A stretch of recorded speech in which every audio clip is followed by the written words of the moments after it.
Let's switch gears real quick because it's not just Georgia Tech, obviously, who played, but we had the Dogs coming up against Ole Miss for a second time this season in the second round of the college football playoffs. Very interesting matchup. Obviously, no Lane Kiffin for Ole Miss, but against Tulane, they looked fantastic. I mean, Reeves, we'll start with you. What do you think we can expect in this second matchup between these two teams? Yeah, I think it's really interesting when you look at the rematch here on paper. The last time they played, Georgia had one of the worst defenses in the SEC at the time.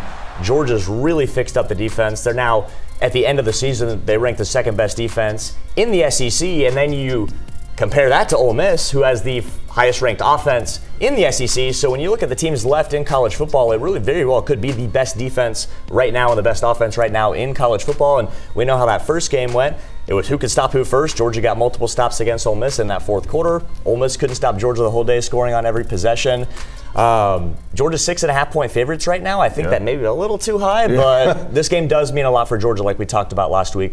Sugar Bowl was a very disappointing end of their season last year. It was. Could they get some revenge in the Sugar Bowl again? Jarvis, will ask you, what do you think? I think this is one of those games where you look at the way Gunnar Stockton has been playing, the way this offense has looked with him under center, right? Coming into the season, there were a lot of questions, specifically for myself. Like, hey, I don't know if he can be that guy, but he's shown time and time again when a play needs to be made, Mike Bobo is putting the ball in it, putting the rock in his hands. Because you haven't really have an established running back, which what we're used to. Like Georgia goes to sleep and finds 4-star, 5-star running backs, and they go on to the NFL and have great careers, right? So when you don't necessarily have that guy in that backfield, you can give the rock to Gunnar Stockton and say, hey, man, make a play for us. You saw that in that Tennessee game, and you saw how he played in the Ole Miss game. So I think the second time around, that's what you're going to have to lean on. I feel like they're going to lean on Gunnar, and they're going to figure out a way to get a win. Got to get your best players the ball, especially when it matters late in the season. We're talking playoffs, man. Come on. I mean, that's what you have them for